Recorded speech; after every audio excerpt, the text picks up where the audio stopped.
L'archéologie se concentre, nous l'avons vu, sur les vestiges d'activités du quotidien, comme la chasse ou la fabrication d'outils. Mais elle s'intéresse aussi aux vestiges des productions humaines dites symboliques ou artistiques. Nous allons donc découvrir maintenant plusieurs de ces productions symboliques ou artistiques, notamment les sépultures, les parures et les premiers graphismes. Il manquera bien sûr à cette présentation tous les éléments qui n'ont pu se conserver. Les tatouages sur la peau, les dessins sur des matériaux périssables, les chants ou les contes transmis oralement, et bien d'autres.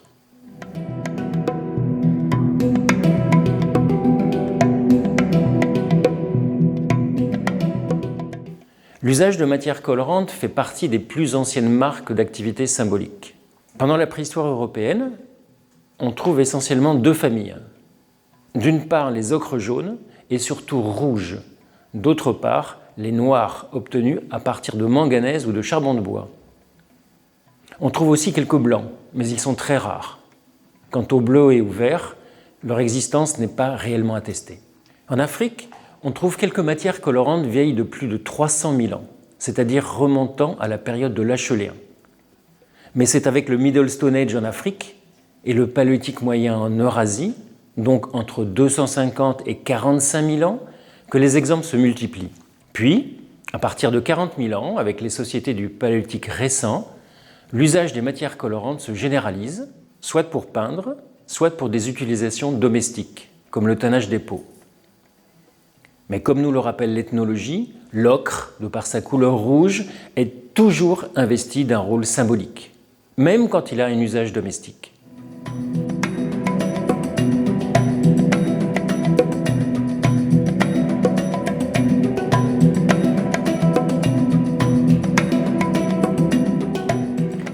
La question des premières sépultures s'est souvent réduite à un débat qui en étaient les auteurs, soit les premiers hommes modernes, Homo sapiens, soit les Néandertaliens. Mais quels qu'en soient les auteurs, il semblerait désormais que les dates de ces premières sépultures se confondent vers 110, 130 000 ans avant le présent. Celles que nous connaissons ont toutes été découvertes au Proche-Orient, où ont coexisté ou se sont succédés hommes modernes et Néandertaliens. De nouvelles découvertes amèneront certainement d'autres discussions. Il faut aussi souligner que certaines pratiques funéraires ne laissent pas nécessairement de traces pour l'archéologue. Par exemple, on sait que certaines ethnies amérindiennes, sibériennes ou autres exposaient leurs morts sur des trépieds ou dans des arbres ou laissaient dériver les corps sur des cours d'eau. Il y a aussi le cas assez généralisé de la crémation. Si les cendres n'ont pas été conservées dans des urnes, elles auront assez peu de chances d'être identifiées par un archéologue.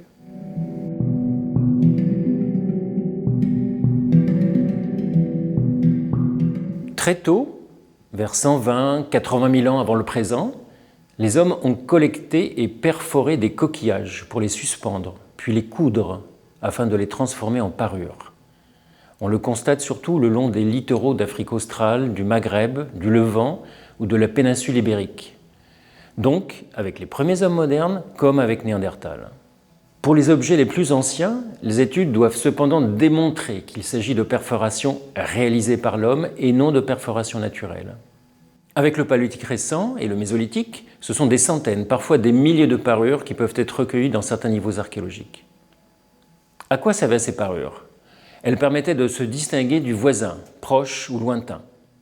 Cette distinction est de nature sociale, sexuelle ou même hiérarchique. Ces parures exigeaient parfois un travail considérable. Les perles cousues sur des vêtements ou des bonnets des 3 sépultures de Sungir en Russie, il y a 32 000 ans, auraient nécessité 9 900 heures de travail. Ce qui indique une société qui a fait le choix d'investir un temps phénoménal pour cette production symbolique.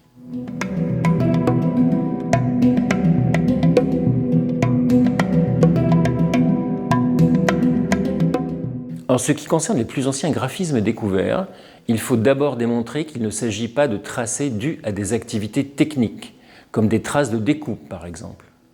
Les matériaux portant ces premiers graphismes sont l'os, des pierres tendres, des galets, des blocs d'hématite ou de colorants. Récemment, un motif en zigzag a été identifié sur un coquillage provenant de l'île de Java et est attribué à Homo erectus il y a près de 500 000 ans. Plusieurs sites sud-africains comme Blombos, Diepkloof ont livré des colorants et des œufs d'autruche ornés de motifs gravés géométriques datant d'environ 70-60 000 ans. Enfin, en Europe, Graham's Cave à Gibraltar a livré les premières gravures pariétales, plus exactement sur le sol de la grotte. Ces graphismes sont attribués à Néandertal, soit environ 45 000 ans avant le présent. Dans plusieurs grottes espagnoles, un débat s'est récemment ouvert quant à la possibilité d'attribuer à des Néandertaliens des dessins rouges non figuratifs, dont l'âge serait d'environ 65 000 ans. Mais cela demande encore confirmation.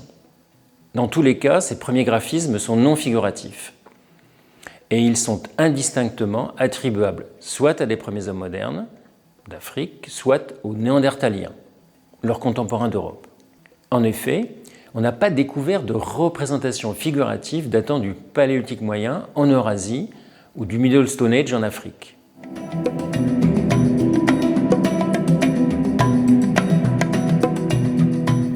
Les premières représentations figuratives connues datent de 42 à 50 000 ans. Ce sont des empreintes de mains négatives et quelques contours animaux. Elles ont été découvertes notamment dans plusieurs grottes de Bornéo ou de Sulawesi en Indonésie.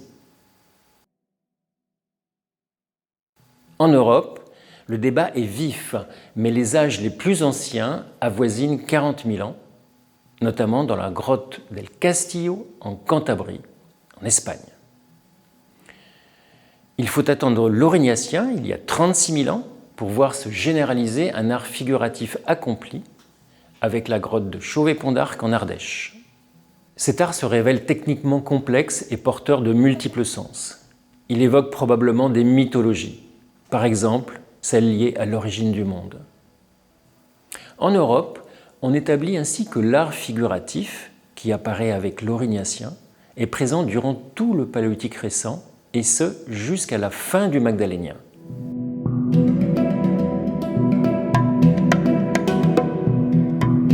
Les principales techniques de l'art paléolithique sont la gravure, au doigt ou à l'outil,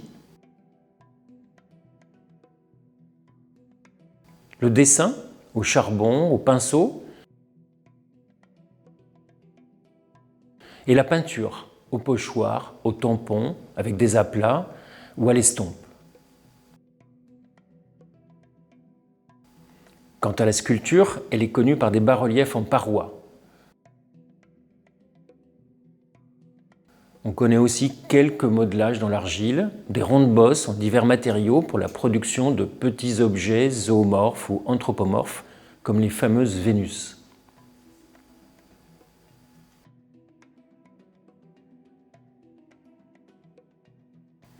On distingue par ailleurs un art pariétal d'un art rupestre et d'un art mobilier.